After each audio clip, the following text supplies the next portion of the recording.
Good evening, everyone. My name is Simon Misiewicz. I'm from the Property Expert panel. Hope you're having a fantastic but cold evening. It is not cold in someone's location, and we'll talk about Bronwen's location later on. However, she may have a power cut. So can you guess where she is? Maybe we'll give you a prize if you can guess the country that she's in now. What I'm going to do for this show is allow you who are watching live this evening to ask your questions. And this panel list will give you the answers to those questions as long as they're not tax related. The tax related questions, I'm going to be slopey shoulders and then pass you on to a different panel member and ask a different question. So what we'll do, without further ado, I will try and get my slides up so we can do the intros for the panel members and also give you a bit of an update. So let's start. Where are we going to start this time? Well, we're going to start as usual with the property investment checklist. In this video description below, you should see a link to the to this checklist. So if you want to download it to help you understand what things should you be thinking about when you're buying a property investment, what kind of structure should you use, what kind of building materials do you need to use, all of that is in this property. So before you buy it, whilst you're buying it, and whilst you are trying to rent the property out, very good, useful information. So make sure you download yours today. But we will move on to Teresa. So Teresa, do you want to do your intro? Yeah, good evening, everybody. I'm here representing the National Residential Landlord Association. So if you've got any landlord questions, then please do pop them in the chat box. But just today, I just wanted to give a brief. Oh, we're not doing this yet, Simon. The slide update. Yes, we are. So there you are. We've rehearsed this, but then it just didn't seem to go. Anyway, yes, I was just basically wanting just to highlight just a few points today. I've been told that I've got to get off quick. So there's been a cabinet reshuffle. So we've got a new housing secretary being Michael Gove. And I just wanted to highlight that because the NRLA are very much involved in policy in central government. So, that's one of the benefits of being a member of the NRLA in that, you get, to find out who is actually in charge and potentially, what their plans are. So we know that Michael Gove he was a shadow housing and planning minister 2005 to 2007, but we don't quite know what his plans are for the private rental sector as yet. Apparently he wants to help more people who are in rented property to own their own homes. So we shall see what happens with him. I'd also wanted just to post out there what the highest rental demand areas are, which I thought the audience would find of interest, and that's the seaside. No, I mean, that's not really a surprise, especially if a lot of people are working from home, because why wouldn't you want to be by the seaside? So there is an increased demand in that area. There is a song about that. Is it? To be by the seaside, to be by the Oh, that one. Yeah. Oh, what a lovely voice. I know. And then better than the face. We also went out to ask our landlords, where they were seeing, sort of increased rental demand, and it appears that, the Southwest is like the top area where landlords are seeing a lot of increased demand. The lowest increase in demand is actually London, but generally across the board, we are seeing an increase in demand in the rental sector. So just because it's the highest in the Southwest doesn't mean that the rest haven't got increased demand as well. So it's a buoyant market, which is very, very positive for us. Student lets, for those out there who are in this sector or interested in this sector, the NRLA have identified the 10 hotspots around the UK, but I just thought I'd flag up that Paragon, Simon probably knows about this, but Paragon, the buy-to-let mortgage lender, they have identified Swansea as being the top hotspot at the moment, with a average yield of 10%.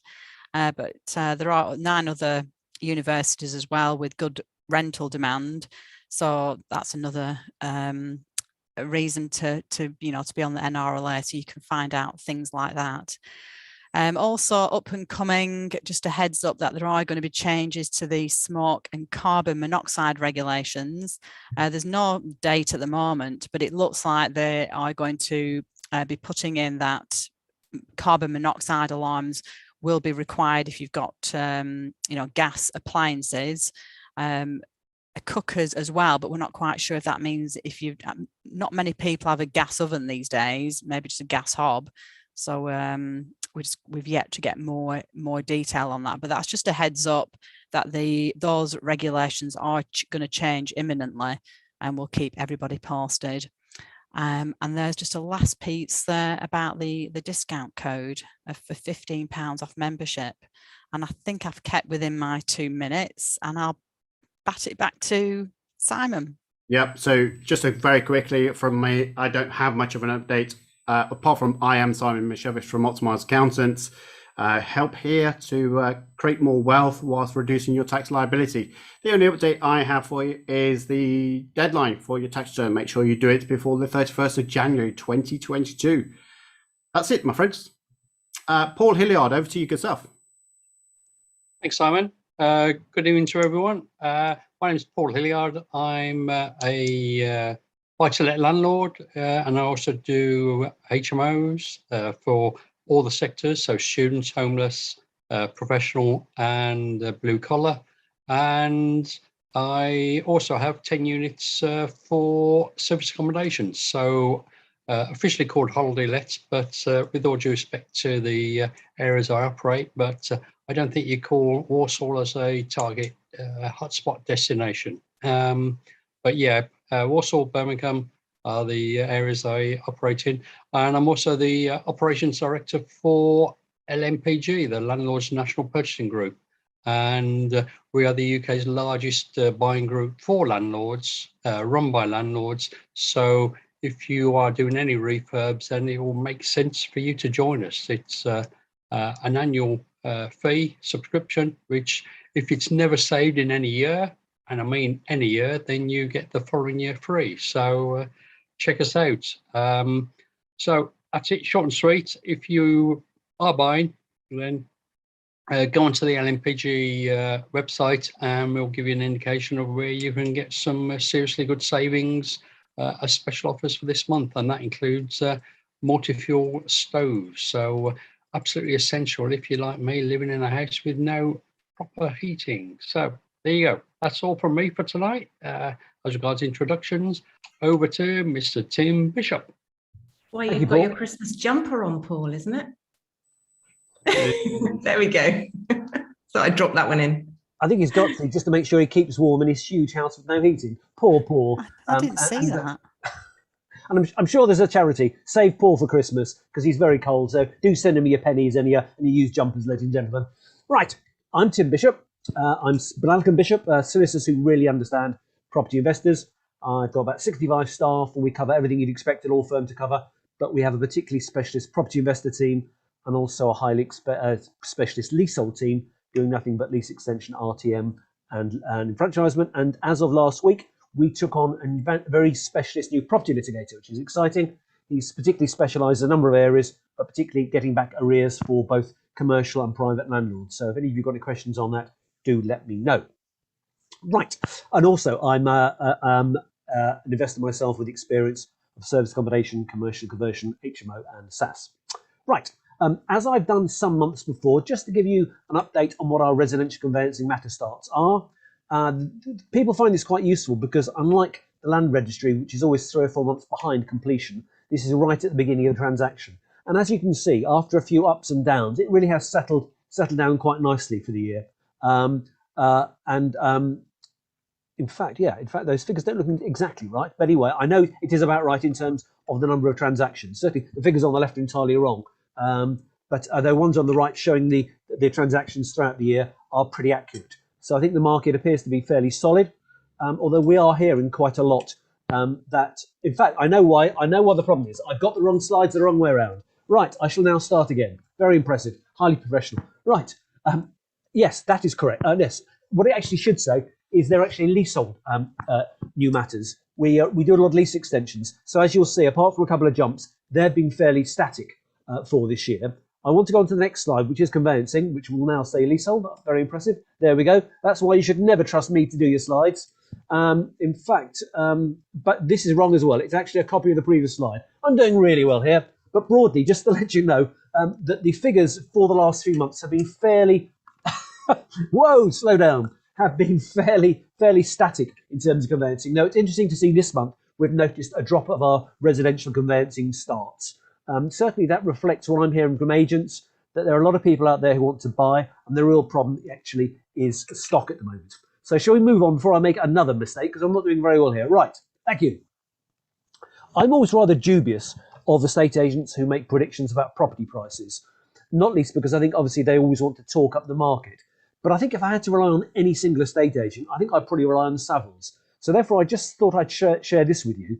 They spent a lot of time on their work for their predictions, and they have a huge investment team headed by a guy called Lucian, a very bright guy. And so it's always worth listening to what they say. And as you can see, therefore, they reckon over the next 5 years, overall, the UK's prices, residential prices, will go up by 13.1%, varying from 3.5 next year to just 1.5 in 2026. And as you'll see, it varies up and down the country. Unsurprisingly, London is the lowest. And as you'll see, I think it's actually North West and Yorkshire and Humberside come top of the list. So again, whether it's true, I don't know. Whether it will pan out that way, I don't know. But if you're going to look at anybody's figures, I think theirs are more interesting than most. Next slide, please. Very simply, I'm always amazed by how people want to get rich quick with property. Property is very powerful, but sometimes it's actually quite a slow process. Now, Warren Buffett is one of the wealthiest men in the world. He was, I think, the second wealthiest man before he gave a big chunk of it away. But in fact, if you look closely, it's not a terribly clear slide, but at the bottom, you'll see roughly where it starts taking off. You'll see the age of 53, just about nothing. And then if you look across, you'll gradually see it creeping up. Virtually his entire wealth, and he was worth billions and billions at one stage, came after the age of 15. In fact, most of it came after the age of 60. And that's after being in business since the age of 16. So my point is, for those of you who are either starting late or equally who haven't got off to a very quick start, don't worry. If it's good enough for Warren Buffett, it's good enough for you. No problem at all being the property tortoise. And apart from being the property tortoise, I'm also going to shut up now because I've made 2 mistakes on these series of slides. And I now belt up and pass over to Ross, who's far more able than me. Thank you. Sorry, nearly I didn't unmute myself. How are you all? I'm Ross Maynard. I've been in construction for 35 years, and I'm here to take your construction building questions this evening. My day job is running a maintenance business, a refurbishment company down on the south coast. I'm an HMO landlord and investor. Naturally, I invest in development properties. Simon, can we move on? So each month I try and pick up the things that I've seen in the month that may be of interest to you. And the first one is our old favourite, the materials. We're still seeing material shortages and price increases. Material shortages this month for me have been windows and doors, seem to be a massive lead in. Price increases, I think they're stabilising. They're not so dramatic, and certainly people like Construction News aren't now reporting. Damp, it's been one of my favourite topics forever, and I'm forever being called out to landlords and letting agents because of damp. So if you've got 2 minutes, just grab a quick pen and a piece of paper and write these down as we go. When you're looking for damp, check these things. Have new windows or doors been fitted? It's a really common problem is bricks being dropped down the cavity when they fit your new doors and windows. Are there any pipes or ventilation ducts that are running to outside? Again, if they're running the wrong way, you're encouraging water to come back in. Rainwater pipes, overflow pipes, massive one. They're always leaking. They make your walls go green. You see a big damp patch on the outside. It soon gets on the inside. The favourite one, I suppose, for you guys is going to be internal. Is the room vented? Does it need to be? And vent it if it does. Are the tenants drying their clothes on the radiators? I had that one of mine recently. And are the windows fitted with vents? If they are they open? Again, people tend to close at this time of year. It's this time of year we actually need those vents open. I suppose the last one of my top tips for this would be, is the cavity filled? And if it is, what's it filled with? If your house is fairly new, yeah, you can be more relaxed. If it's an older house, be really careful because those houses need to breathe. So I would do all of the above, if you've got all of that in my 2 minutes, before calling in a damp expert. The next one I'm just going to run through as quick as I can. This is my John and Jill story. I see one of these probably once or twice every month, and I get called to a project that's in distress. I call these the Jill and John stories. In a nutshell, John's in retail this week, and Jill was a school teacher. Not their real names, obviously. They inherited money, bought a house in investment. It's the first one they've ever built other than their own house, and they employed a good local builder to renovate it for them. Jill and John didn't know anything about building, so they left the builder to get on with it. And to be fair to him, you know, he kept in touch and he kept telling them things weren't right. That only came to a head when the money had run out. The builder walked away, leaving Jill and John with an unfinished project. I looked at it. It was obvious it was always going to be the case. There was never the right budget. There was no contingency. The builder didn't have any sort of a scope to work to. So I'll work with them over the next month or two, and we will resolve it. And eventually they'll have a house to rent out, and this will be a distant memory for them. But it's so common. Honestly, I really do see these once or twice a month. There's lots of help out there, so please educate yourselves. And if I can help you, get in touch. The email address is on the slide there, or the website. Thanks, Simon. Over to Tom Hodgson. That's me, isn't it? Yes. Yay. Right, everybody. Time's up. Thanks, Simon. Right. Okay. Yay. Moving on, panel Just members. like boom. I haven't got a reputation at all, have I, for talking forever? I want to listen to you, Simon. Oh, thank you, Teresa. I knew someone would, at least. Right. These are my contact details. I've been investing in property since 2000, so over 20 years. Started out kind of getting a bit of education, as a lot of us do, which is what a lot of you guys, I guess, are doing tonight, tuning in. And what I very quickly found out was that finding finance and mortgages for investors was a little bit different than the average mortgage broker realized. Very quickly found that I was telling the broker that I then found what to do, which lenders to go to, which product to use, etc., etc. And kind of went from there, carried on investing, learned how to lose it all through the credit crunch, rebuilt some of it back up, and continued to broker. And that's what I do as a day job, but I still invest in the background, totally believe in property and asset class. And I specialize really in helping people recycle their cash from one deal to the next deal, and or getting top valuations, etc. And yeah, kind of working with investor funds. So just a quick little roundup of what's going on. So rates have been changing really short notice with lenders. Some of them have been going up, some of them have been going down. Some lenders like Aldermore put out a product which only sat there for just over 2 weeks. It was a fabulous product, and I can kind of see why they pulled it. You had a 5-year fixed rate at 2.88 with no arrangement fees.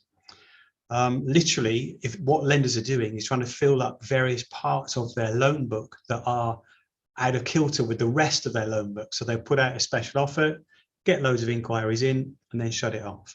But in general, other lenders are bringing rates down, even on the face, in the face of potential interest rate changes going up in the new year. We still don't know. So for 75% loan to value buy-to-let mortgage in a limited company, 2.69 with low fees. That's not for an HMO. If it's an HMO, then that starts at 2.88, but still absolutely fabulous rates. Bridging from 0.49 a month. It's hardly much more expensive than a normal mortgage. So why would you consider taking a mortgage on and committing mortgage fraud while you refurbish your project to then rent out? Yeah, you should take out the right product, clearly, because it's not as expensive as you might think. And that's it, really. And I suspect this will continue on into the new year. We'll see a raft of changes come in as we go into the new year, as lenders keep doing this. And we're just going to have to keep an eye out to see what the Bank of England decide, because at the moment it very much is on the fence, as I understand it in the background, as to what they're going to do and how they're going to react, despite what you've seen in the press. Simon, I'm sure that was under 2 minutes. Over to Thanks very much. Over to me. Last but not least, It's great to have everybody joining us. We've got over 100 people registered, and I know at least 20% of that group are quite experienced people. I'm an investor in Hampshire. I have HMOs, holiday lets, guest houses, and development. But most importantly is I love to help other people learn. So my main mantra is how can I help people get onto the ladder of investing and also learn how to do more complex things over time. So if we go to the next slide, you'll see this is my 5th case study. And this is a bit more complicated than some of the others. So for those of you listening who perhaps have already got that sort of residential portfolio, this was one of our first big commercial purchases. And you can see there, the asking price was very nearly £1 million. Ross knows this one very well because everyone on this panel I work with, and Ross particularly, knows this property very, very well. We bought it for 700. So you can see negotiating a commercial property is very different to residential. And in fact, in some ways it's easier. There's less competition for bigger properties. I'm not going to go into the detail because we don't have time today, but if anyone wants to ask me any questions, come back to me, book a chat, please do. But we were able to buy this cheaper than it was on the market for. We were going to convert it to flats. We chose to keep its existing planning status, that was short-term accommodation, and we rent the rooms out to council for emergency housing, so short-term. So it is SA, as Paul was talking about earlier, and this turns over about 300,000 plus a year. So quite a big business, but as some of you might know, I'm not in the UK at the moment, and for most of last year, I wasn't either. So we have great people managing this for us. So quickly on to the next one. The key to why I'm here to help other people learn is that I love to teach. I have an online program, and you see this little present top left. This is nearly Christmas. It's only a few weeks, isn't it? So I'm offering one of my modules for completely free as a Christmas present to anybody listening to this. We've got basic modules there. We've got intermediates with different strategies, including commercial. And I've got some great spotlight on the experts events modules as well. So if anyone would like any of those, contact me. If you'd like some free training, there's a link there at the bottom. And of course, my book, Amazon #1 bestseller. So again, if you're interested in getting that, let me know. I'll talk a little bit more about that later, I'm sure.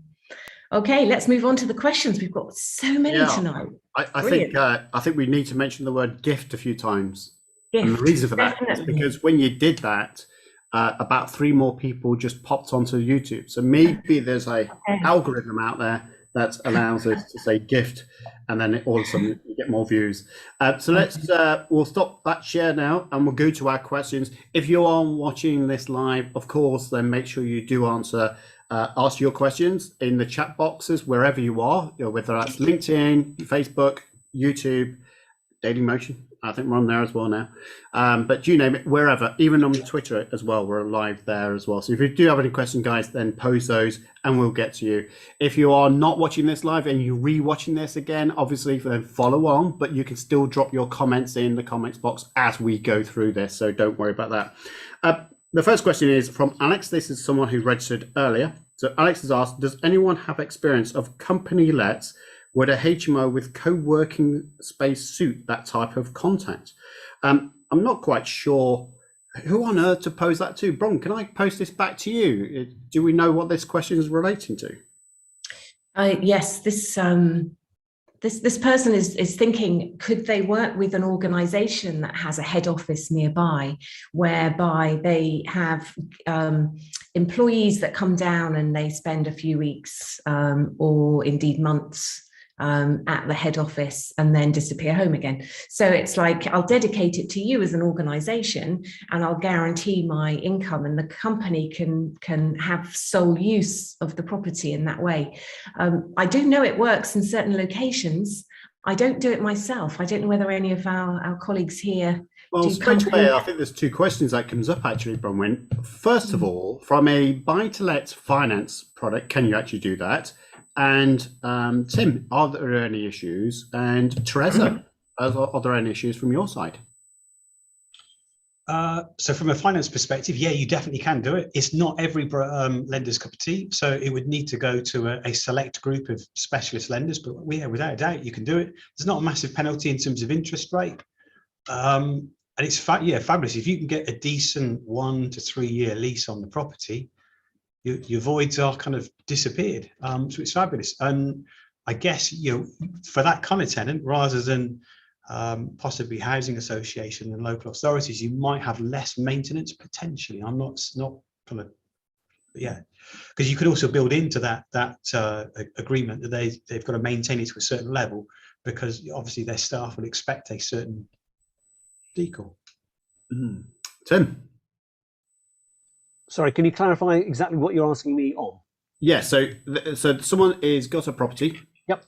It's being basically given to a company, like one of your companies, for instance, your officers. You bring staff in from different locations, but you take it over the long term. So your staff members come to use it as and when you need them to, but you're taking it out obviously on a long lease. Are there any issues in regards to either legal, the contract itself? How would you structure such a contract? And are there any precautions that the person owning the property should take into account? You're talking about people living in this unit as a permanent home and working for you, yeah? Not permanent. So they just come in for maybe a week. Probably, I suppose one problem would be if you fall out with someone, eviction issues, having too many people all working for you in the same environment, if people fall out. I think they're the most obvious sort of practical issues, but in terms of legal issues, if it's short term, I haven't come across it used as short term before. Sometimes, obviously, with longer terms, you get work tenancies, agricultural tenancies that are linked to jobs, and that's quite a specialist area. But nothing immediately leaps out at me. Okay, fair enough. Teresa, anything from you? I suppose with it being, with it not being the person's main home, that's not really featuring, so it's not really going to fall under the Housing Act. I suppose if I was going to add anything in there, I would say, perhaps something to do with antisocial behaviour. How would that, how would they sort of gel into the community, and would that cause any issues? But I suppose once the landlord has handed it over, they're not really. Yeah, I'm not really sure. But I guess there must be some sort of, because it's not an AST. No. So therefore, it's got to be a commercial contract. I would have thought. I don't know. I think it's a solicited point, but I don't. I think you probably need to think about it rather than just jump into something like this, because when you're dealing with commercial, it can be quite tricky. We'll move on from a different quick question, Simon. On that point, would there be a tax implication as a benefit in kind? Not for the employee, because you're staying in the property on the behest of the employer. So not necessarily, but if the employee's using it from their own company perspective, then it could be, if you're not careful, but probably not straight up. No. Let's go on to the next question, guys. Dave has asked a question. I have a 10-bed HMO. That's busy. I bet someone's dealing sausages in that fridge. So I've got 10-bed HMO. What Legionella checks should I do and how often? Rob, can I pass it on to you, and then maybe Teresa, if you can come on to that as well from a protectionist perspective. Yep. So Legionella, the minefield of Legionella. So the HSE guide is HSG 274 Part 2, which was back in 2014. I know it well because I spent a week on the road with one of the co-authors of L8, the ACOP, the Approved Code of Practice. Read it, be aware of it. It's your responsibility. The implications are huge. However, the basics. I employ you, Ross. Yes. Risk assessments. There's companies out there that will do that for you. It's a must. They'll advise you what's needed. They'll scare the hell out of you. But there are some short-term things you can do to make sure you're okay. The simple stuff, cold water. Keep it below 20 degrees. It's really simple. Run around your building, get a little 10 quid temperature probe from Screwfix. Go around. Test your water temperature. Also test the water temperature in your tank. Make sure your tank is clean. If your tank is not clean, then please get it cleaned professionally. Don't try and do it yourself, because you need to sterilize it. Otherwise, you're just bringing other issues in. Water turnover is key for Legionella control. If you've got an empty room and you leave that room for a week, you're running a risk, because the water will stagnate in the pipes. You need to turn that water over. Shower heads, clean your shower heads. Clean your shower heads between tenancies, clean your shower heads during tenancies, because Legionella loves nothing more than an area like a shower head, which gives you microscopic spores of water that go everywhere. You get them into your lungs if there's a Legionella problem. Get your water tested by a professional company. There's lots of them out there. It's really easy to do. Make sure it's a professional company. Get your system sterilised by a professional company. They'll sterilise it with either chlorine dioxide or sodium hypochlorite. Either is good enough. They'll also give you a reading at the end. And in the short term, do all of the above and keep records. Do your water turnover. If your room's empty, make a record that you've actually done that, because if you do get an outbreak, that's what they're going to come for. On the flip side of all of that, Legionella is actually quite rare in this country. When you get an outbreak, everybody hears about it, and it's probably a very low level case. The outbreaks, and you can Google them, are few and far between that actually cause big problems. That's not to say we should take it lightly. An HMO landlord is directly responsible for making sure his water is safe. Teresa? Sorry. Yeah, that was fantastic, Ross. I go along with everything you said there. The NRLA do have some really good guidance on Legionella if you want to learn about, sort of a bit of refresh on, what Legionella is. We also recommend that, if it's just a bog standard property, then you can carry out the risk assessment yourself. And as Ross says, it's not anything to be, worried and concerned about if you basically, wrap a risk assessment in to the start of your tenancy, and do just follow the steps that Ross mentioned. But if it's a complex property, then you really do need to get a bit more specialist help on that. But yeah, that was great. Just one thing to add: if you're refurbing an HMO, then get some proper advice. Get that risk assessment done before you refurb, because simple things like hot water cycling are essential. Short dead legs on cold water will all help you control Legionella. Sorry, short legs on dead water? No, dead legs. So if you Simon, for simple terms, if you've got a run of cold pipe and you've then got a small bit that goes up to your toilet system or similar, keep that as short as you possibly can. It's called a dead leg, because if it's not used, it's a dead leg. There's no water flushing through it. Absolutely. Yeah, the classic is that maybe at one point you had a washing machine repositioned in the garage. You've then taken that washing machine away, but you've left the water pipe still running out to where it was. That bit's considered to be the dead leg, isn't it, Ross? Not legless, Simon, but dead leg.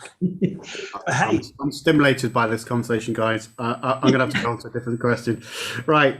So Ryan's asked the question: have you used 100% bridge finance with a 75% loan to mortgage to follow after refurbishment recently?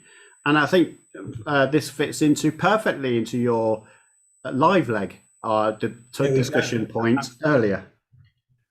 Have I used it? Yes, I have. It's not the easiest to do right at the moment, and hasn't been since we've been in the pandemic. It came out of the pandemic because of lender perceived uncertainty in the market, although there isn't really any uncertainty right at the moment.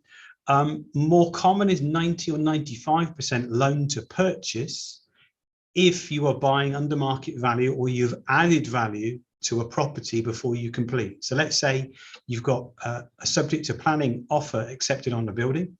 You then put planning in, the planning comes through, and the new value of the property now exceeds the purchase price. It's then possible to use that uplift in gain in value as the deposit. In some circumstances, 100% funded by the lender.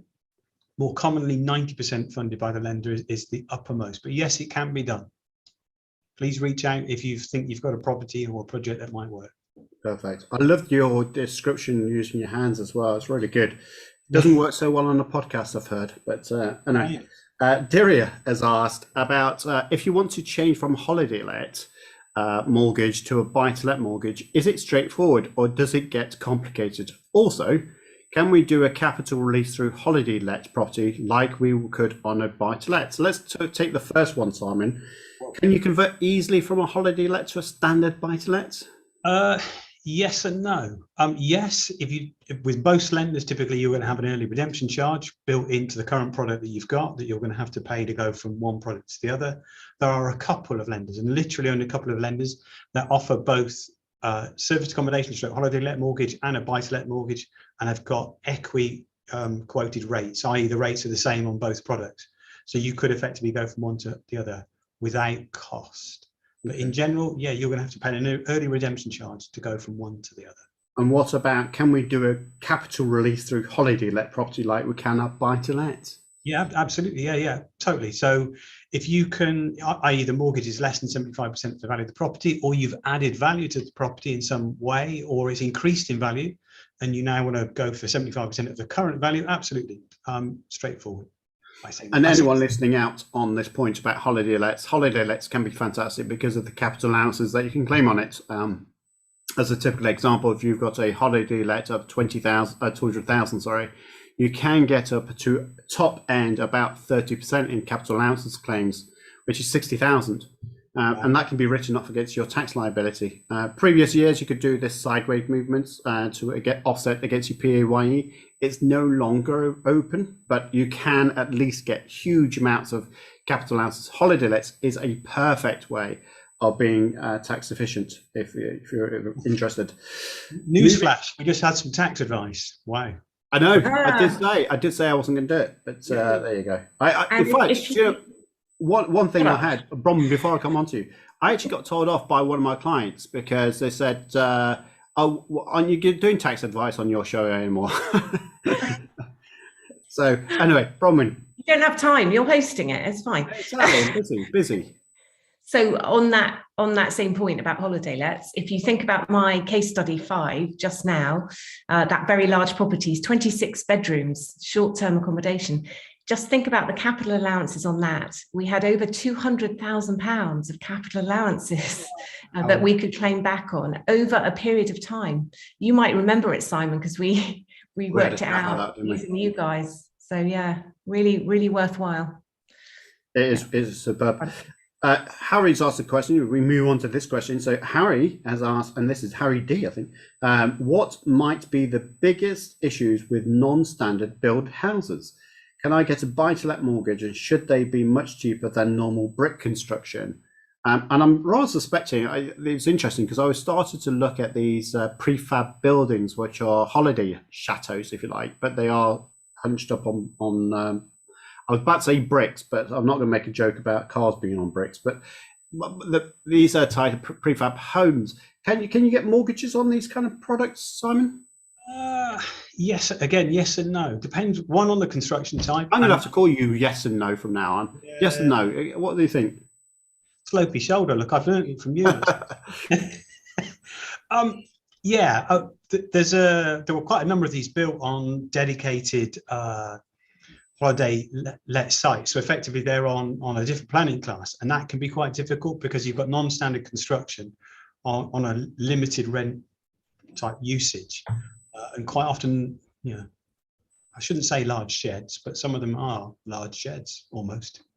I know Ross is good. Look, you can see Ross is like, no, Simon, that's not a large shed.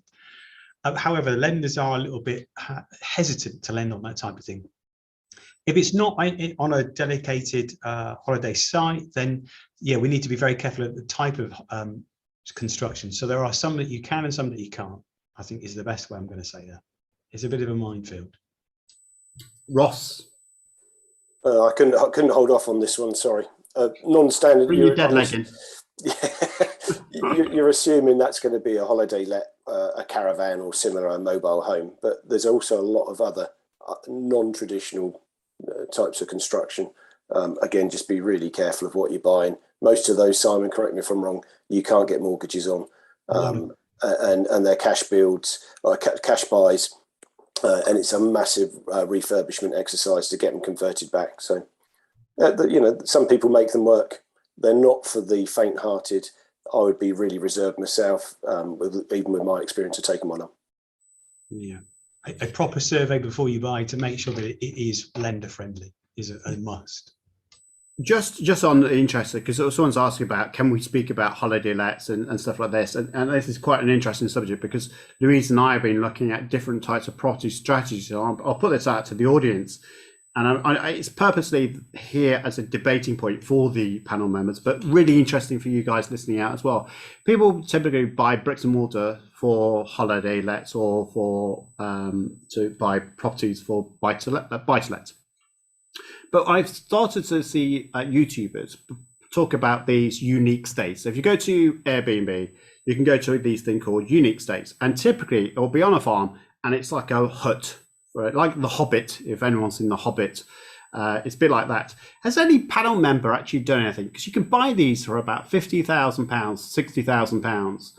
£60,000, pre-built, put them straight on this piece of land, like Skegness, for instance, and they'll rent out for about £110 a night.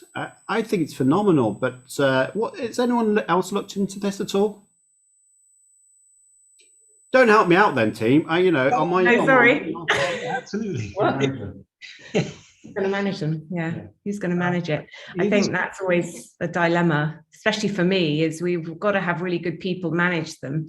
I suppose if you've got one in your back garden, you might be able to manage it. But Not afraid of. Simon Hodgson, you can't get finance for this kind of stuff, though, can you?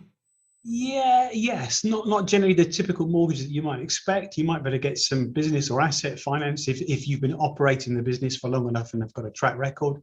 Just bear in mind that they are particularly portable, so therefore a traditional mortgage is going to be quite hard, because literally someone could come along with a crane and lift it and take it. And it does happen, apparently, yeah.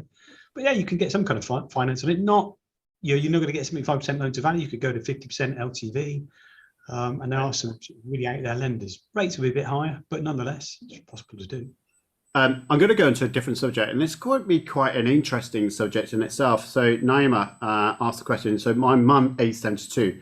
I'm going to give you the shortened version of this, but she has a home, and she's nervous. She's lived in this home for a long period of time. She's a bit mistrustful of the government wills and of various other legal constructs, I'm sure. She's worried about going to almost a bit of a care home, and then the property being taken over from you. So let me just give you the picture of this. So you go to a care home, and wherever you go, typically you're spending between £500 and £1,000, if not more, per week into a care home. And I've done an awful lot of work on this, and I know that Tim and I talked about it previously at length. And basically what would happen is that you're going to this care home, and then after a period of time, your money that's in your bank account runs out. So what do? You have to sell your assets in order to then prop up those fees. And that money then is liquidated. What have you got left? Well, after that period of time, you then go into a council care home, which, got to be honest, I'm not going to say the words that Gary Hans, my wealth advisor, would say, but it's not very nice. So the big question that always people say is, well, how can I gift my assets or my parents' assets to children so that when they go into a care home, the council can't take it off?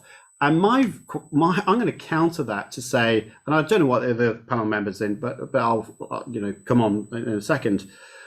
But my view is this: if your parents are in a nice home, should you not pay for it rather than put them into a rat-infested care home that's run by the local authority just to protect some assets, bearing in mind that they bought you up and then they bought all these assets? And I appreciate they don't want their asset to go, but ultimately they are going to be in a horrid, grotty, stinking place if you're not careful. And I've seen this firsthand, by the way. So Louise's mum went into a nice care home. We looked at local authorities, and I walked away because I just couldn't put her in one of those holes, if I'm honest. So there is this whole thing of, could you move it out? But I think there are some things that you can do instead. So an IFA can help you buy annuities. I can't talk about too much of those. There are financial products and stuff like that, but you can speak to a wealth advisor. You put a lump sum money up, and they guarantee that payment forever. So as long as you live, it might be £100,000, £200,000 minimum, and then you put that money into an annuity, but it carries on paying that care home for the rest of your days. So it might be a strategy. But Tim, from your perspective, because I remember us talking about this, and I can't remember the aspect, but what's your views on what I've just said? I think one of the first things to do, I know local authorities are quite funny, and it's not my specialist area, about assets when they're actually being transferred. I know sometimes you can't just transfer the asset. Oh, look, I've got no money at all, I've given it away. So I think that's the first issue. And that's an area, I've got a team of 7 people doing nothing but it's not my field. So that's probably the most immediate comment, I guess. But there are ways, obviously, with tax planning of actually passing information or passing money gradually down to family using annual allowances and various other things. But I think you have to be very careful here. And this is a combination, I think, of looking at a financial advisor, a solicitor, and a tax advisor to make sure you get the right combination, because otherwise it can go quite catastrophically wrong. Yeah, I mean, from a tax advice perspective, I've always gone back to the point of inheritance taxes. Typically, could be a gift with reservation sometimes if you try and stay in that property. If it's a true gift, then that's absolutely fine. But again, it does go back to that point that you mentioned, actually, Tim, is that local authorities can look at that transaction and say, well, you only gifted that property out to stop you paying from this care. And I know that the central government have actually stepped in on a number of big cases where that's happened. So you do need to be very, very careful. I'm going to go, if you are watching live, guys, then feel free to ask your questions. We are here for you. And it's nice to see the 60, 70 odd people that are on with us tonight. So good evening to you all. I'm just going to go into the live questions now. So I've done a lot of the pre-registered questions, but here's the live one. So Fires has said, my question to Paul.Hilliard. So come on, Grandad, you need to wake up now, mate. So on LNPG, do they have new boiler systems? So do they sell new boiler systems with the new CO2 systems coming in? So I guess we're talking about the eco stuff again, aren't we, Paul? I think we are. At the moment, most of the manufacturers are in early stages of development, and the main problem that we're seeing with boiler manufacturers is they can't get semiconductor chips, and the boilers contain several of them. So I know Worcester Bosch is struggling at the moment, and I think so are most of the others, because it's a worldwide supply issue. As regards getting up to date, then all I would say is that if Worcester have developed one of those type of boilers, then I would suggest that you do contact us, because Worcester do support LNPG throughout their range and not just on a specific branch like either Baxi or Ideal do.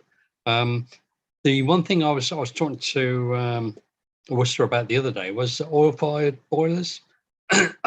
And they were saying that they're looking at ways to convert the current oil-fired boilers to using biomass fuel. So watch your space. But at the moment, I don't think there's a great demand for these new type boilers, because they're still in early stages, and B, they're still very expensive because there's not a huge supply of them. So back to you, Simon. Fair enough. Thank you ever so much for that. Simon Roberts, good evening, sir, on YouTube has asked a question about incorporation. Again, from personal name into a limited company. This is, again, a generic thing. We never can give specifics on this kind of subject, but I know that HMRC are very much more relaxing their rules around incorporation. There's been a couple of changes that we've seen in the last couple of years, in fact, to talk about incorporation, where they're changing their legislation. One of them years ago would be that you must manage your own property portfolio.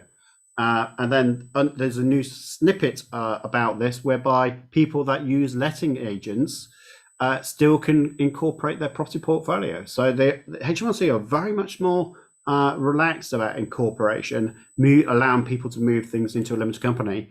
And if you can prove that you are a business, which it feels a little bit loose now, a little bit grey, that you can incorporate without capital gains tax and stamp duty land tax. Furthermore, I used to say that you have to be in a partnership for 2-3 years as well. We work with a firm that says, well, actually, if you're husband and wife, you've been a partnership for a long period of time, and HMRC have passed one off, many off, in fact. using that kind of structure. So if you're husband and wife, rather than just a business partnership, and you don't have the 2-3 years in the formal partnerships, they're still letting those go through now as well. So HMRC, I think, are just opening the door about this incorporation. And in fact, their incorporation team of investigation have been disbanded. So what does that tell you? So I think the whole incorporation, Simon, has opened its doors. There is a lot more ways to get in through a company structure. Simon, from talk about incorporation and indeed finance, because the big thing that you and I have always talked about is, well, you can't just move your properties into a limited companies, because if the terms and conditions of your mortgage say you can't do that, then actually you're breaking the law, really, from my perspective. Yeah. But from yours, is that now relaxed as well? Not well. It's got a little more relaxed. So there are some lenders who potentially will kind of just again, this is not specific advice, generalized talking, who will potentially just overlook the fact that you've signed away the beneficial interest under a business transfer agreement into your limited company, but you've continued to hold the mortgage in your personal name. Now that might be because you had a particular product that was a 2 or a 5 year fixed and then you need to run out its term before you brought it across. But there are, so it's kind of got to tread carefully. So some lenders will and some lenders won't, but it's definitely got more easy. There's definitely more lenders out there that will accept it, structured in such a way. I mean, I'm not going to spend too much on this, but if you've got someone who's moved into a non-corporation position, it's a bit more of an aggressive stance on it. But if someone's moved in and said, well, actually, 80% of my mortgages, they've said it's okay, don't need to move it. But you've got some mortgages still outstanding. And they said, well, actually, do you know what? We're just going to incorporate anyway. The happy, not the happy, but they will break the terms and conditions. What's the worst case scenario that could happen? I mean, they're not going to be taken to court, are they, on this? But could it be just the fact that they can demand the money back over what period of time? Okay, this is, again, a generalized comment, not in any way to be taken as advice. Probably the worst that's going to happen if the lender finds out what has happened is that they ask you to move as quickly as you possibly can. And as long as you're working with a broker who can provide those lenders with regular and good quality updates to show that you're making all efforts to move, it's probably the worst that's going to happen. You'll struggle to get mortgages ever again with that particular lender. So, don't burn bridges, be careful, but, And there's not that many lenders. It's a good point. Good. Let's go over to another question. This is, again, a live YouTube live one. Would like to ask, if you've missed the last round of government grants for EPC and wall insulation and you are still rated D, what do you think is coming back? So perhaps in time for the legal changes. I guess we talk about the government grants. Is there any legal government grants coming along? Teresa, you'd probably be the person closest to this. Yeah, so the projection from the government is, they want to improve the efficiency of the rental stock out there. So we haven't got absolute definitive confirmation from them, but they are putting it out there that they want from the start of new tenancies from 2025 to be C rated, and then for all remaining tenancies in 2028 to be C rated.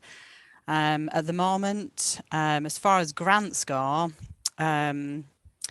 basically it's via the local authorities. So we have got, actually, in our award-winning magazine, we have got Lord Callanan, who's actually done an article all about this, just reminding people where they can get funding from. So there is a commitment from the government to plough in 950 million into it's basically the 2021 heat and building strategy is what they're calling it, but it's basically from April 2022 to 2025. But at the moment, so we don't know how that's going to come out to landlords. But what I can say to landlords is that the councils, if you've got tenants in your property who are earning 30,000 per annum and less, then they can likely tap into funding, which councils have got pots of money at the moment, but basically that's going to kind of expire by the end of this year. So I would, in the first instance, contact the local authority to find out you know, if there are any schemes or any funding, any pots that you can tap into. But essentially, you do have to have tenants who are on low incomes, because that's going forward, that's what the government is going to focus in on. They're going to focus in on low rated properties, people on low income. And they are likely going to send letters direct to the household. So if you have got tenants on low income, ask them to look out for any notification from the council, because if they are, inviting the household to tap into any scheme, then obviously you want your tenant to pass it onto the landlord. I'd be interested in what you had to say about this, Ross, but the last scheme that was there, whereby you go on this government website and then they would give you money back where they would pay the supplier, was a bit of a disaster in terms of absolute it just disaster. wasn't working and people didn't get the money at all. Ross, did you get any experience of people using this scheme on the website? And what do you think of this new scheme that Teresa talked about? I'm going to come at it from a completely different angle. The companies, the reason it didn't work was the companies that they employed or they certified, let's say, to go and put insulation in, etc. They weren't good companies. There was one particular, which I won't name, that everybody's aware of. And my own property here, I've had somebody come around and inspect to make sure that the insulation was actually put in. So that's the reason it got a bad name. I'm just going to, again, from a completely different angle to Teresa, is just be careful what you're putting in your walls. If your house is a non-traditional build, if it's probably pre-20s, be really careful. Bricks back then were really porous. The wrong insulation, you will get damp problems. You'll end up having it all taken out again. You just be really careful. Just get some proper advice before you go letting somebody just. And again, I'm not going to make everybody sound as bad as this particular company was, but they would inject the wrong type of insulation into the wrong type of house, and it led to all sorts of problems. And that's where the bad feedbacks come from. I rather assume you talk about the 1920s as opposed to the 1820s when Paul.Hilliard started investing in property. yeah. Well, Paul, you need to be really careful with yours. So a quick question now from, again, YouTube Live. I'm going to go back to the registered questions in a second. Does a HMO commercial valuation take into account solely the rental income or also value added to the property? For example, additional 3 bedrooms in the loft, side extension, etc. Well, that sounds like a fantastic project, eBay, I've got to be honest, who's asked that on YouTube Live. What's the answer though, Simon? Come on, Mr. Yes, No. Well, a commercial valuation is just that. It's effectively valuing the business and the revenue that the business generates. So the more rooms you create, the more revenue you're generating, the higher, therefore, your valuation will come in at, subject to the local net yield of buy-to-let properties in that area. If you're looking at adding additional rooms and additional space to the property, generally that's bricks and mortar, and that would come under a comparative valuation and valuation methodology. So I would say that if you've added extra rooms, you will get back that in your valuation via valuing it commercially and the rents that it generates. So doing a high finish, getting as high a rent per room is how we would then maximize that valuation. What I would say is, if you can, reach out to me, send me some details of that property so I can have a quick look with you maybe tomorrow, and kind of work out what the best valuation strategy would be for that property, because it's not always what you think. And before Bronwen, you come in, because I know you've put your hand up, but I'm going to invite both Bronwen and Ross to come on to this next bit, because it's it's totally from the same person. It's very connected. They said here, same project, by the way, what are some of the tips successful HMO planning permission, e.g. 8 to 10 bedroom home conversions? So whatever you're going to answer then, Bronwen, if you can add that bit in as well, and then maybe Ross, if you can come in with that aspect as well. Yes, of course. I mean, this is where I started, was HMOs, and adding value to a property. If it's currently a house, up to an HMO, up to a maybe 6-bedroom HMO, is perfectly, well, it can be straightforward as long as you know what the planning rules are. Now, if you want to go up to above 6, then it's a different planning class. So, and then it's materially different. So, excuse me. It's not COVID. Yeah, what I've done is I've created a 6-bed HMO, and then I've applied for planning to go for the 7th or 8th or 9th bedroom afterwards.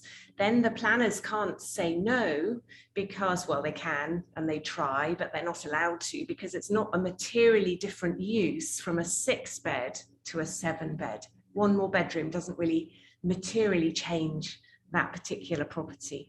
And in terms of adding value on commercial mortgages, yes, that's what we've done. That's how we were recycling our money.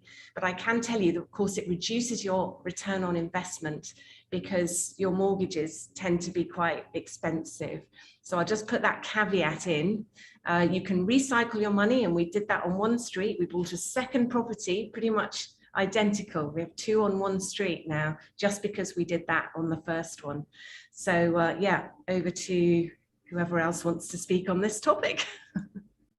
Just before you speak, Ross, if I could just also add in, there's been a few new lenders come into the market space over the last 5 to 6 months who will do the type of mortgage that Bronwen's talking about, give you a commercial valuation, but the rate isn't as high as it used to be. So it used to be quite, you'd be in the 5s, whereas a normal buy-to-let might be in the 3s. Now you look at a normal buy-to-let could be 2 or 3%, and the commercial val mortgage will be high 3s and very early 4s. So it's not as much of a penalty as it used to be. Oh, that's brilliant. What a big difference, yeah, compared to when I was doing it a few years back. Yeah. So just to add my 2 pence into all of that is, if you are going to do, as Bronwen quite rightly suggested, it's a great idea, infrastructure. So if you're going to have a 5 or 6 bed property and you are looking long term to change that to potentially a 10 bed, get the infrastructure in. If you're refurbing, to get it to a 6 bed, which inevitably most HMOs require a refurb, get the infrastructure in, get your Legionella controls in, get your fire system in, CCTV as it's necessary, get all of that infrastructure ready, especially if you're applying for higher outputs from gas, water, electric, etc. Get your boiler in, or whatever you're using to heat the place, get all of that infrastructure in before. It will save you tens of thousands when you go for that conversion. Perfect. I'm going to go back to you, Simon Hodgson. So you're on the hot seat. Are you feeling warm? Karim has asked the question. I'm considering purchasing a 2-3 bedroom house in Watford this year for a service accommodation. What mortgage should I consider, and what advice can you give me to help me increase the chances of obtaining the mortgage? Wow, well, that really depends on his background and what he feels might be impeding him from getting a mortgage, if anything at all. So I guess reach out. I'll send out to you a normal information gathering document. I can then work out whether you're mortgage ready or what you need to do to get mortgage ready. In terms of the product, yeah, we really need to have a look at the property, where it is. Check, I guess, loan to value. I'm assuming you're going to want to go to 75% loan to value, whether you're going to hold that in a limited company or your personal name. And if you're not sure, there's someone on the call tonight that it might be worth having a chat with about tax. Yes. Evil eyes have come on. The eye of Zoron is now on you. If you felt it was hot before, you wait. Indeed.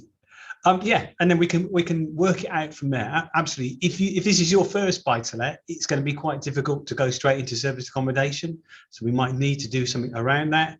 If not, I can find you a lender who will allow you to do service accommodation off the bat as a non-property owner, non-landlord, with a slight premium on the rate. So you'd need to make very sure that it was going to be particularly successful.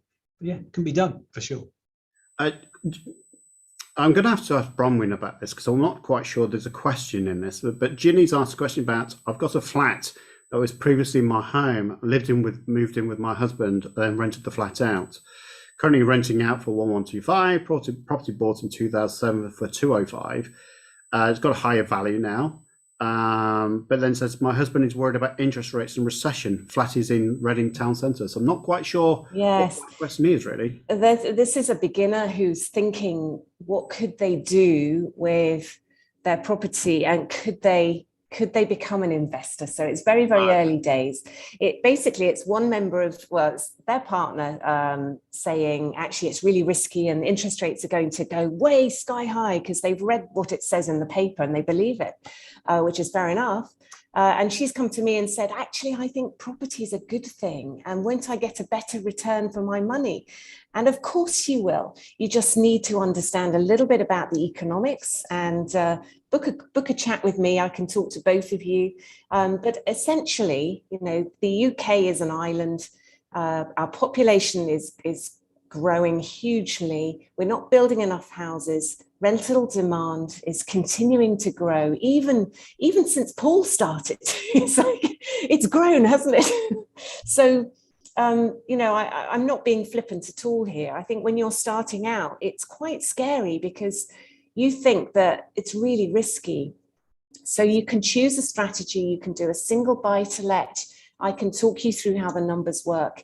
If interest rates go up tenfold, you know, it's still going to work because interest rates are so low at the moment.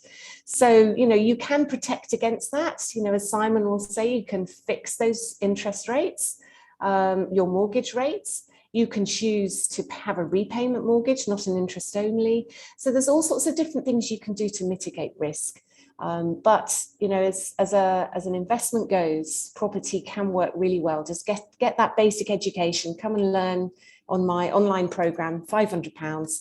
You know, it's really not a huge amount. You'll save that in your first purchase. So, yeah, I would say, yeah, come and have a chat with me and I can help you learn.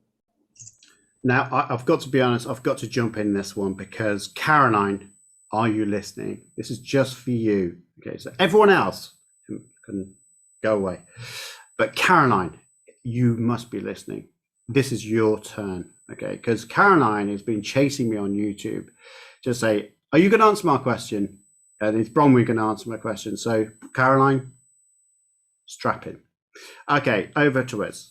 So Caroline has asked, does anyone have a grave concerns about the upcoming EPC rating rules, which I think we've covered off already to a degree. I'm very worried as my properties are still Victorian, so Paul.Hilliard knows all about that. One in particular that is semi-detached and had cavity wall insulated some years ago. It was a nightmare, rising damp, very good episode by the way, spread like wildfire around the entire downstairs and all in the insulation had to be removed. It was sopping wet.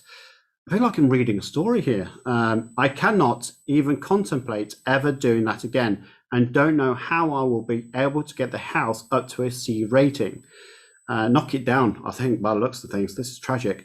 The other properties are terraced, so presumably easy to sort. Any experience or advice are welcomed. Wow, it does sound a pretty bad thing here. So Ross is going to be the first knight in shining armor to your rescue. Well, it's a perfect example of insulations we were talking about earlier. And I have seen it, and it is distressing when they start bringing it out and it is literally wringing wet. And there's no more wonder about where your damp's coming from, because that was it. There are things you can do. There are products that will go internally to insulate the walls. So you create a secondary wall, if you like, with insulation on it. Sealing the building up. Old buildings are traditionally very leaky. So just some, I'm not going to say silicone because I'm not a great lover of sealing things with silicone, but you can go around and seal the building by creating a closed environment. You obviously warm it up, but when you are warming it up, you also need to vent it and make sure those vents have got flaps or some means to close off the air coming back in. Boiler efficiency is going to be one. LED lighting is going to be another one to all out your EPC rating. And don't forget the washing machines, tumble dryers, if you are providing those, they all have an EPC rating that all gets contributed towards that score. So that's pretty much all I can say, but it's a great example of the insulation, you know, and what you can see if you get it wrong. And just to add on to this, because I'm just very aware of Simon Hodgson, you mentioned about mortgages that could be quite useful for people that are upscaling their properties. Yeah, absolutely. Yeah, there's a plethora of lenders out there offering EPC C to A grade mortgages. Clearly, for a Victorian property, that's going to be a difficult thing to do. But yeah, absolutely. We're going to have to do a quick fire. I've just realised the time. It's 8:10, and we haven't even got through half the questions. So we're going to have to do a That's fire around. So hopefully, Caroline, hopefully that's answering your question anyway. Paul.Hilliard, just quickly, Worcester boilers, Worcester Bosch boilers from Wolseley. There's obviously a bit of an issue because someone's tried to put an order in. Are there issues of ordering those, which you said earlier, actually? Yes, there are, unfortunately, and I think Worcester aren't alone, but they are particularly suffering because their product is such a high demand. Currently, my understanding, I've spoken to the directors there today, and the 2000 and 4000 series are in very short supply and very, almost impossible to get. You can still get hold of the 8000 series, which is more a residential product. So if that floats your boat, then seek out the 8000. Just to keep on the line for a second, Paul, insurance and property insurance. Someone's asked about the question about a property's being refurbished, it's a bit empty, and someone's asked about a holiday let insurance where their fees have gone up by 20%. Do LNPG recommend any insurance companies at all? Yeah, we've got a partner who is called Protect My Let. They're one of the larger groups in the country, owned by Aston Lark, and that I used on a 18-month project. I used one of their insurance by Plum. If people have come across that, they do a policy that is for refurbishing. But speak to Protect My Let. They will do minor refurbs up to 90 days and allow you to extend within your standard policy. So worthwhile speaking to them. Okay. Teresa, this one's for you. I'm sure. Do they do empty properties? Sorry, I interrupted. Yes. Yeah. Yes. Yeah, they do. Yeah. Sorry. No, Just checking. So Bronwen's trying to wind me up here because she's put Kat has asked a question about having a dog in a house. Come on, Bronwen, try better next time. It's true, isn't it? No, honestly, it's yeah. Can't even make that up, can you? So Kat's asked a question about, can I have a dog in a house and what should I put my AST and should I have quarterly visits for maintenance reasons? I know that you've talked about this quite a lot, Teresa. So what's your thoughts on having a dog? This is by Kat. Yeah, I mean, landlords are sort of a bit more reluctant to taking pets these days after the tenant fee ban, where you basically can't charge, you can't take beyond a 5-week deposit, no matter, who the tenant is. So there is a bit of reluctance, but however, never say no, I say, once, if you do check out this tenant, I'd recommend that you, actually go to, if you can, visit the house that they're currently living in. So that'll give you an indication of how they look after the pet. Yes, add an addendum to the tenancy agreement. It's basically good to get some clarity on, what the pet is, what the name is, the breed, because you could end up in a situation where you agree to take in a dog, for example, and they're saying, it's a little Chihuahua who basically is house trained, and then you might go for Boris. Well, this is it. You might go for a maintenance check, and suddenly you've got a whole pack of Great Danes in your property. So it's good to clarify and then put that in the tenancy agreement as an addendum. And basically, if the people are out working all day, who's looking after this pet? It's good to get clarity before you start the tenancy, and regular checks in the initial stages is definitely recommended. Just go in as maintenance checks and just see what is going on and if they are adhering to the contract and the terms. Excellent. Someone's asked a question about, I'll answer this for Jane 1 has said, if I have a property that can be converted into 2, 3, 1-bedroom flats, can I split the title until sale? What mortgage can I be looking into? Simon, I rather suspect that someone splitting a house into 2, 3 flats is got to be looking for some sort of bridge finance, won't they? Yeah, but they wouldn't necessarily need to do that. There's a few lenders out there that will lend as if you had split the titles, give you the cumulative value of 3 individually split titles, flats. Give you 75%, well, even an 80% mortgage. So you might even need to go through all of that hassle, to be fair. Someone's asked, sorry. Can I come on that one as well, Simon? I think there's always a bit of confusion about title splitting. It depends actually what they want to do. If they actually want to create 3 separate flats to sell then that's fine. But if they only want to rent them out, they don't need to split the title, just keep one title. Yeah, which is what I did, Tim. You're absolutely right. I mean, why Well go done. through all that cost and expense and expertise when you don't need to? Just if you need to sell them, then you do what I did, and you just sell them with the lease at the time. You can create the lease the same day. Yeah, the other problem, just to remind people, is you can't grant a lease to yourself. So in that circumstance, if you were going to grant those leases, you'd actually have to transaction to somebody else, another person or a company. Yeah, absolutely. There is a question about, Lee's asked a question about, I've got £100,000, where do I invest? Such a big open question. So I think listening to this show would be good, but maybe taking up Bronwen's offer about the courses would be much better value. If you're looking to invest and you think about it seriously, if you've got 100,000, spend 5,000 on education. Trust me, it's worth it. I'm not saying Bronwen's courses are 5,000. I'm just saying it's not much money when you compare it to the learnings that you will have. So put some money to education, I would say. Just going to rattle through these because there's quite a lot still. Jenny's asked a question: interest only versus repayment mortgage. What is better for investment properties? Simon. Well, that really is going to come down to your strategy. If your strategy is cash flow, then I guess you're going to need to consider interest only because that's going to maintain your cash flow. If you are looking for a retirement vehicle, but to maybe continue doing what you're doing as a job, you might want to look at overpaying the mortgage and or a repayment so that when you come to retire, you've got an unencumbered asset. It really is specialist advice. Please do reach out to all of us within the team. And you can go halfway, because you can make those additional payments. But it really does depend on how much investment you're doing. So, yeah, I think if you have a chat with me, it's about risk as well. If you're comfortable having the debt, but if you'd rather repay it, then again, that's your choice. You just end up paying a little bit more, obviously. Yeah. Just a quick one, Bronwen, if we can, could we have your link to the gift on your, if you put that in the chat box, I'll put that into the chat box within YouTube. Sure. Because I think we've listed your course, but the link is in the description.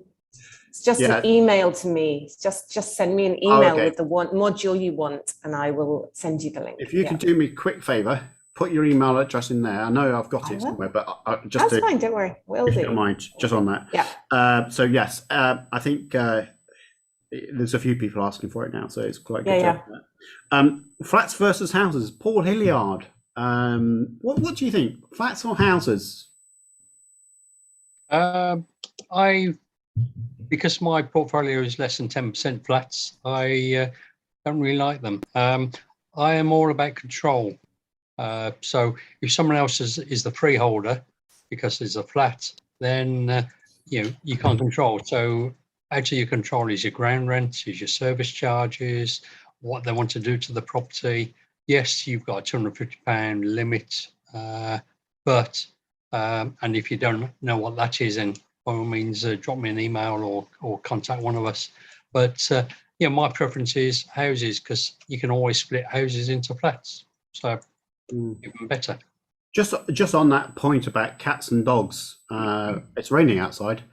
Someone who Chi Reed has said, my tenant is in a flat in Nottingham, whereas where I live, Robin Hood offered an extra £100 per month for their cat. They are good tenants, but I haven't done a check yet. So they offered you £100 just to hire the cat. That's amazing. Wow. An extra £100 I'm just going to hire out cats for £100 a month. But I think you can charge more, is basically what we're saying. Richard's asked a question. Hi, everyone. I'm looking to start my landlord letter campaign and was advised to add any accreditations to it in order to increase trust. Has anyone signed up to any of the property accreditations like Property Ombudsman, TPO, or NAPB, National Association of Property Buyers? If so, have you seen a return or not on the membership fees? To be fair, I've not really heard of these ones. What's wrong with the NRLA? Well, exactly. NRLA and ARLA, that's the only two I kind of know about. I'm not sure. I put that on my letters at the bottom. It just looks more credible. Yeah, that's it. Yeah. I'm talking for you, Teresa. I mean, Paul.Hilliard, you've been around decades, haven't you? So have you heard of the Property Ombudsman and NAPB before? Yes, they're really first people who do sourcing, so that's probably why none of us have ever used them. You should be a member Okay. of. You've got, in Yeah. fact, not only should, you must be a member of an Have to be, accredited yeah. organisation. So yes, if you Sourcing. are a member, then put it on. It's not going to hurt. But Yeah. please make sure that if you are sourcing, make sure you are a member of an accredited body, such as you mentioned. Indeed, yeah. Sourcing is very different. I mean, lots of people go on. I have a lot of people come to me. They go on a course just for sourcing because they think they can do it with no money and and earn lots of money. And I can tell you now, it takes huge amounts of your time. You have to be credible because you have to negotiate with a seller in advance of giving it to somebody for cash.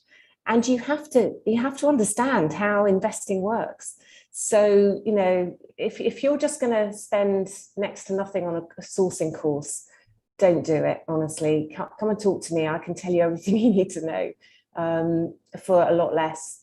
And sourcing is one of the hardest things, and you really don't make a huge amount of money. But if you're a good investor, there's no reason why you can't then source for other people and make money. I know people that do that really, really well because they've already got that credibility and knowledge. Just my 2 penneth worth. No, it's good. It's good to have that.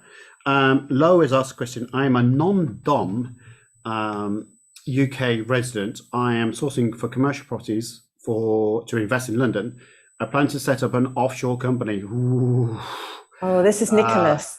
Yeah, not a fan. Got to be honest. I do think if you are going to do anything like this or offshore inheritance tax planning, mitigation, etc., get a specialist. It's certainly not for this show. I've got to be honest with you. So many wranglers that you need to have a look at. So I think, Nicholas, I know Bronwen's emailed you, so do have a look at the answer to what she said. But I think please get some tax advice, get some legal advice on what you're doing. Karim's on YouTube Live, so we are closing out in about 9 minutes, but I've got through all the questions on the other previous bits on the pre-registered, so I'm delighted. But Karim on YouTube Live has said to Simon, please, not sure which one, Karim. But considering selling own residential property to invest in a couple of buy-to-let properties instead, and would like to live in one. Ooh, okay, effectively renting it. What advice would you give me? You can't live in your own buy-to-let, can you, Simon? No, you cannot reside in a property that you have a buy-to-let mortgage on. Full stop. No ifs, no buts, no maybes. Yeah, I mean, the only time you could do that is if the limited company had it and then you moved into it, which ergo, you're not living in your own property because the limited company owns it. But then you've got other tax consequences like benefit in kind, ATED, and various other tax consequences. So whichever way you look at it, and then you don't even get private residency relief when you sell the property. So it's a bad idea in effect. If you're selling your house, do you need to sell it? Can you not refinance your own property, take the equity out to use? That's one thing. And then the other thing is you could rent a room in your house. So if your house is a big house and you've got a couple of spare rooms, you could rent those rooms out. I know you may not want to live with other people, but actually, that could work well for some people. Yeah. So just a thought. Potentially you can raise a second charge against your house for short-term equity to then buy a project, refurbish it. Once it's refurbished, refinance it, and then pay back the second charge on your main res. So you cross-use the equity. Yeah, that's a good idea. If you've got equity, hopefully you have. I'm just going to read some other ones just quickly. I'm just having a look at people that have not been answered yet. So Jess asked the question, holiday let does not operate as a good tax concession. London flats, you can't get holiday for limited duration, e.g. 3 months, 6 months. Yeah, absolutely. So if you're in London, there is that restriction on Airbnb, isn't there, to say that you can't let it for a long period of time. But we're talking about outside of London, Dorset, Devon, those kind of places. There are some other cities. So other cities are going that way, aren't they, Teresa? I think London started it. Jump in. But yeah, anyone else doing it? I don't know. No, Manchester were talking about it, I think. So yeah, if it's not big city where they're a bit twitchy about too many Airbnbs, should be fine. Yeah. I guess we can bring to the part of closes where we think there's two subjects here. Where do we think the interest rates are going to go? So Simon, you can step in there. And where do we think the property prices are going to go? And is the heat, Simon's coin phrase, in terms of buying properties, there's going to be lots of competition in 2022. So let's start on the interest. Where do you think the interest rates are going to be, Simon? Don't give me yes, no, maybe. There's been lots of talk in the background. Bank of England have been debating it in terms of whether there will be an interest rate rise. I think we are due one in 2022. And if it were to be, probably 0.25% looks to be the most likely scenario. And that would still leave us below the long-term average of the last 10 years. So I don't think it's really a bad thing. However, the inflationary pressures that we've seen, I believe, are going to ease as we enter into Q1 of 2022. So when they come to re-meet, I'm not entirely sure how the Bank of England are vote, to be fair. I don't know how it's managed it, but we've got 71 people on YouTube alone, and a couple of people on Facebook. So it's gone up since we started quite a lot. Bronwen, what's your thoughts? And Paul.Hilliard, let's have your views, and Tim as well. Chuck yourselves in now, because it is the final show for 2021, isn't it? Where do you think the property prices are going to be? Is it going to be heavy competition in 2022? Well, if you've got knowledge and, you understand your particular investing area really well, and you've got great agents who also know that what you're looking for, then it's it isn't, I don't think it's an issue, because you're looking for motivated sellers, you're looking for potential projects, you're looking for unusual properties, something that you can do something with that others don't have the knowledge. Just from this today, you've got so much understanding about lending and borrowing and things. So I think, get that knowledge first.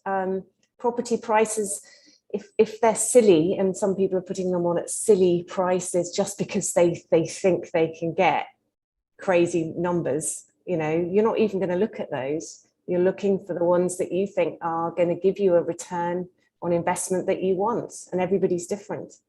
Cool. Anyone else? Tim? Yeah, no, my feeling is that property prices will continue to go up, and then they'll soften during probably Q2, Q3 of 2022, because it's the relationship to rents at the moment is going out of kilter out of the historic trends. So I think just be careful, as Bronwen recommended. Always look for the motivated seller, because that's when you're going to make your money. And if you're buying it below market value and you're getting a proper discount, then does it really matter if prices soften a bit? So, yeah. Over to you, Tim. I started off, of course, with one of my slides on Savills. They certainly seem to think there'll be gradual growth in different parts of the country. I think they're probably right. However, one thing I would say is that there's a lot of unpredictability in the market, really. We may think we know what's going to happen, but I think the one thing you can guarantee is the next 2 or 3 years are going to continue to be interesting. I think a lot of people thought, the coronavirus is over, everything's fine, then Omicron hit. This is not the first. It's going to carry on and on. There are plenty of other mutations around the world. There'll continue to be changes, and I think a lot of areas of the economy will change. So therefore, I think it's very important to be flexible and to think long term. I think it'll be quite hard to find below market value properties unless you're clever. And I think added value is important. I've seen suggestions that there'll be less property transactions than this year, which was a record this year, but down to about 1.2 million properties sold. And so therefore, I think there's going to be a lot of competition at the moment. The agents, they put a property on there, it goes, because there are so many people wanting to buy. So I think it's looking for something that you can add market value or added value to. So HMOs, serviced accommodation, commercial conversion, something where actually you're not just buying a simple vanilla buy-to-let where everyone wants them. So I think flexibility and added value are the keywords. Just before I hand over to Bronwen, who can summarise 2021, because I think it's a good opportunity, maybe we will straddle over the last couple of minutes, and that's okay. Don't need to worry about those extra couple of minutes. Hopefully you can stay with us for the summary. But the next episode, by the way, for a Property Expert Panel is indeed 2022.